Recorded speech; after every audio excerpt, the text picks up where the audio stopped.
Okay, so last week when the OnePlus 15 launched, everyone lost their shit. Okay, so it's a flagship, but इतना ज़्यादा महंगा है. It's so pricey. मतलब this much price, is it worth it? I don't know. Actually, it is a downgrade if you look at the price. मैं 72,000 पे तो लगाऊंगा नहीं, तो मैं तो iQOO का वेट कर रहा हूँ. अच्छे प्राइस पे आ जाएगा. This is too expensive. iQOO will be way lower. And now the iQOO 15 is here, but price lower? Well, both of these have the same Snapdragon 8 Elite Gen 5 chip. Heck, the iQOO even upgrades a lot of things that the OnePlus 15 downgraded on, while costing a little less, while costing a lot higher compared to last year, making this whole process bloody confusing. So here's the big question. Should you just play safe and get the OnePlus 15? Or, you know what, just get the iQOO? Well, your Messiah is here, so make sure to hit that subscribe button to get the blessings first. And time for the flagship fight.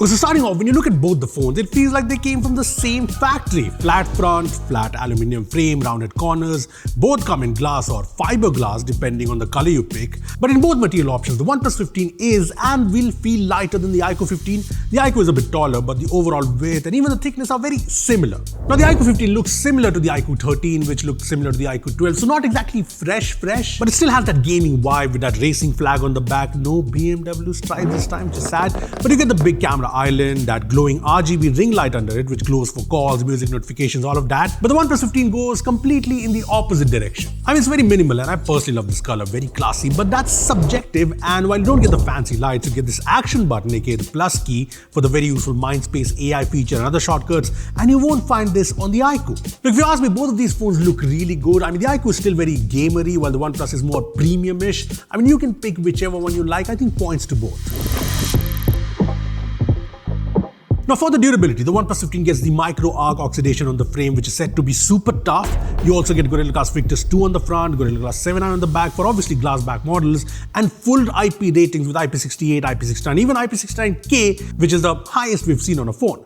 On the other side, the iQOO 15 has Scotch Sensation Alpha on the front, Scotch Sensation Up on the back, and IP68 and 69 ratings, which is still very flagship grade, so it's still very packed. So 1 point to each of them.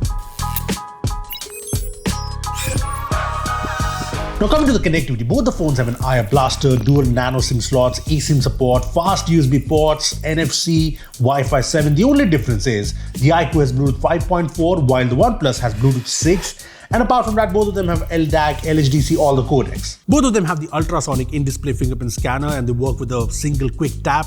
OnePlus 15 has a dedicated G2 Wi-Fi chip, but the connection strength and the speeds were pretty similar on both of them, whether I was near a router or in the lift. On the other side, the iQOO has not one, but 3 ambient light sensors, so it changes brightness faster as you move around compared to OnePlus. So again, both of them have their own wins, so again, points to both.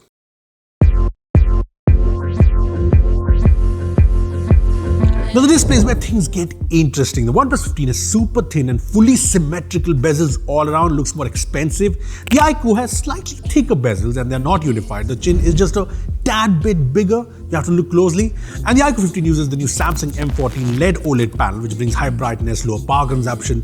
And it's a 6.85-inch 144Hz LTPO OLED with 2K resolution, up to 2600 nits in high brightness mode. The OnePlus, on the other hand, is a slightly smaller, but good enough 6.78-inch LTPO AMOLED with a faster 165Hz refresh rate, but yeah, the resolution is lower at 1.5K and goes to 1800 nits in HBM. Now both of these screens support HDR10+, Dolby Vision with Netflix support, 1 nit of minimum brightness and 2160Hz PWM dimming support. And like you'd guess from the specs, the iQOO 15 display wins in most of the areas.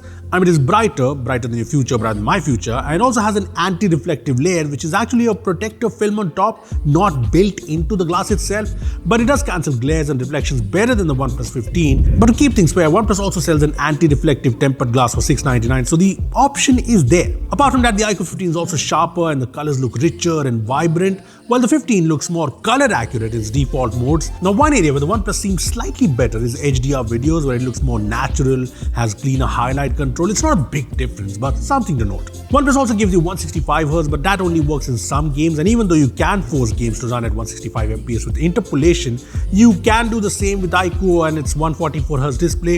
And since the sharp resolution is something you see every single day, I'll pick iQOO's 2K display here. So the OnePlus 15 screen is not bad, it's actually very good, but yeah, the iQOO 15 display has its advantages with the higher brightness, the sharper resolution, the anti-reflective film out of the box. So this round goes to the iQOO.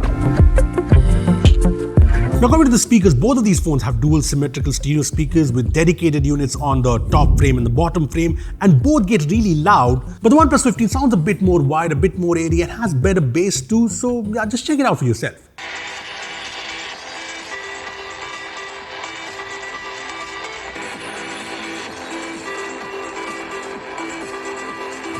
But where the iQOO kind of hits back are the haptics. I mean, we've all loved the haptics from OnePlus phones, and the OnePlus 15, even though it is a slight downgrade from the 13, is still very crisp, very strong. But the iQOO is just on another level. It's actually surprising. See, it has a dual axis vibration mode, and it feels a lot stronger and a lot more precise, and it's one of the best haptics I've ever used on a phone. So yeah, point to OnePlus for the speakers, point to the iQOO for the haptics. Now, time for the most confusing part, the performance. I mean, confusing because both of these phones have Snapdragon 8 Elite Gen 5 paired with either 256 or 512GB of UFS 4.1 storage and 12 or 16GB of LPDDR5X RAM. iQOO also packs a dedicated supercomputing Q3 chip and a big 8K single-layer vapor cooling chamber, which is the largest we've seen on a phone. OnePlus uses its own OP gaming core tech and a 360-degree cryo velocity cooling system with a comparatively smaller vapor chamber, but with cooling layers under the display and on the back cover. So very close, and to keep things fair, we ran all the benchmarks in the same place at the same temperature with both the phones fully charged in high performance modes with the same brightness, similar set of apps installed and at their highest screen resolution. And in AnTuTu, OnePlus scored about 3.5 million, while iQOO 15 not only finished the benchmark faster but also scored 3.8 million. In 3D Mark, the OnePlus 15 crashed in high performance mode, so we had to restart it in normal mode, after which the OnePlus got a stability of around 68%. iQOO scored 43.6%, and its highest loop scores are higher than OnePlus, but its lowest loop scores are also lower than OnePlus. Next was Geekbench, and you can see the Geekbench CPU scores are very similar. OnePlus got slightly better multi-core, iQOO got slightly faster single-core, nothing major here, but OnePlus 15 takes a slight lead in both Geekbench GPU tests.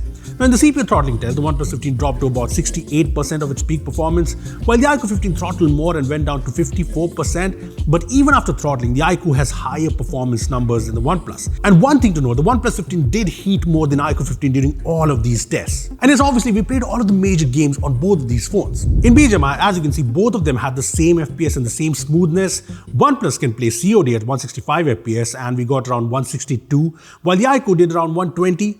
And Wuthering Waves both got an average of 59.4 FPS, but iQOO got a full 100% smoothness and fewer frame drops, though it did use more power. And in all of these games, iQOO is actually cooler than OnePlus, which is an important point. Now both of these phones have frame interpolation. The iQOO 15 can push BGMI and COD mobile to a full 144 FPS. OnePlus goes even higher with BGMI at 165 FPS, and it can also run Call of Duty, Brawl Stars, Clash of Clans and a few other games at 165 FPS natively. And both of these phones can push Genshin to 120 FPS with interpolation, but on OnePlus, you can do it on the highest settings, while on iQOO, you need to drop it too high. But at the same time, iQOO gives you ray tracing support in Genshin, which means better reflections and shadows, something you simply do not get on the OnePlus. So if you ask me, I think both of these phones are fantastic phones for gaming, no doubts about that. But the iQOO does have a slight edge. It stayed cooler in most of these tests. It also has slightly higher FPS and slightly better smoothness. So I wanted to call this a tie, but points to iQOO.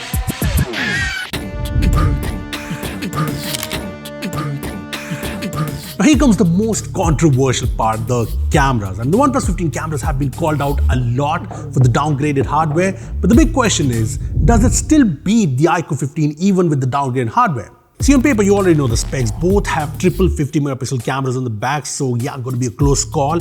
And both have a 32-megapixel camera on the front, but OnePlus has an edge since it has autofocus. Now coming to the photos, in the main camera, iQOO 15, like the previous iQOO phones, goes for that contrastic and colorful look. I mean, you can see that in most photos, and honestly, some may like it, but it does lose out on detail. You can see the difference in details in OnePlus photos. And that's all. OnePlus keeps things slightly warm, a bit more realistic in terms of colors, and there's better HDR too. And if you ask me, OnePlus is definitely better in daytime. In low light, iQOO again has this bright, contrasted look. Sometimes it gets better HDR, like in this photo. Other times, OnePlus takes sharper, cleaner shots with more natural colors. And with people too, OnePlus is better. iQOO makes the skin too sharp and colors look off. Now with the ultra-wide camera, none of these phones is great, but with OnePlus 15, the photos come out cleaner, better colors in both daytime and low light. iQOO kind of over-sharpens, over-processes a lot, even though it might look nice at first. Now telephoto is where iQOO kind of fights back with its 3x camera, which is a wider aperture and bigger sensor, so it gets more detail, more dynamic range, like in this photo. I mean, you can see that the OnePlus crushed the shadows while iQOO did not. In portrait mode too, iQOO gets sharper photos, more facial detail, better edge cutout, like even small hair strands. OnePlus looks a bit on the softer side, but the skin tones look way better. iQOO brightens the skin even with beauty off. For selfies, OnePlus wins again. It's got autofocus, which the iQOO does not, and it shows in better details and sharpness and better skin tones. And yeah, the iQOO sometimes over sharpens the face, and the colors look flat with a slight reddish orange tint. Now for videos, the OnePlus 15 can shoot 8K 30, 4K 120, Dolby Vision, log videos. The iQOO 15 supports 8K 30, but it's limited to 4K 60 only, no 120, and no HDR and no log support if you care about that. And we compare things, the videos from the OnePlus are more stable with fewer focus hunting issues. The iQOO footage looks over sharpened and the colors are a bit too boosted at times. See, I was genuinely curious to see which one of these has the better cameras, and iQOO does a few things better, like the better telephoto shots, sharper portraits. But overall, if you ask me, I think the OnePlus is the better all-rounder camera phone of the two. But yeah, these are not flagship cameras by any means. I think we'll have to look at Oppo Find X9 or the Vivo X300 for that, and we'll try to do a comparison video, so make sure to hit subscribe. So yes, in terms of cameras, point to the OnePlus. Now, another big deciding factor in iQOO versus OnePlus has always been the software. OxygenOS used to absolutely annihilate the FunTouch OS of previous iQOO phones, but the iQOO 15 now comes with OriginOS, and this does make things better. It looks more modern, has more features like the dock, the Origin Island with contextual search is very good. But if you ask my opinion, I still feel it doesn't beat OxygenOS in terms of smoothness or refinement or, animations. I mean, OriginOS is good, it's a good step, but OxygenOS just feels more polished at the moment. And if you're worried about the bloatware, both have some pre-installed apps, but iQOO does a bit extra with ads in global search and a few notifications, so there's that. So while OriginOS is good, this round goes to the OnePlus. But when it comes to updates, the iQOO takes the win. I mean, this will get 5 years of OS updates and 7 years of security patches. The OnePlus 15 gets 4 years of OS updates and 6 years of security patches, so iQOO gets the point. So both of these phones are packed with features, packed with big screens, big hardware. So how's the battery life? I mean, the iQOO 15 has a 7000 mAh battery, while the OnePlus 15 has a slightly bigger 7300 mAh battery, and both of these use silicon carbon tech. And remember our benchmark test? We started at 100%, and after around 3 hours of heavy benchmark tests, some video playback tests, some reels because we want to have some fun, the OnePlus 15 was at 61%, while the iQOO was at 55%, so OnePlus takes the win. As for charging, both of these phones come with charger in the box. OnePlus has the 120 watt charger this time, while iQOO strangely has dropped to 100 watts, but yeah, it is a PD charger, so that's pretty good. And the OnePlus 15 does charges faster, fully in about 45 minutes, and the iQOO takes around 10 minutes more. As for wireless charging, OnePlus 15 has 50 watt wireless charging supported. The iQOO 15 finally gets wireless charging at 40 watts, so both pretty good. I mean, once again, both these phones are very close, but yeah, the OnePlus 15 has the edge in terms of battery and faster charging. So point goes to, obviously, OnePlus.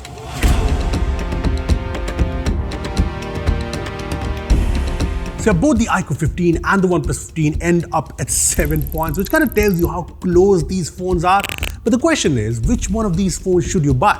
But if you ask me, the iQOO 15 is a very good package this time, and if you factor in the bank discount and the coupon, it costs slightly less than the OnePlus 15, even though it's very expensive compared to last year. And yeah, if a brighter display or better haptics matter to you and a big gamer and you want a slightly cooler phone for intensive gaming, I'd say go for the iQOO 15. Having said that, if you want a more polished software experience, a more classy, minimal sort of design, and slightly better all-around cameras, I'd say go for the OnePlus 15.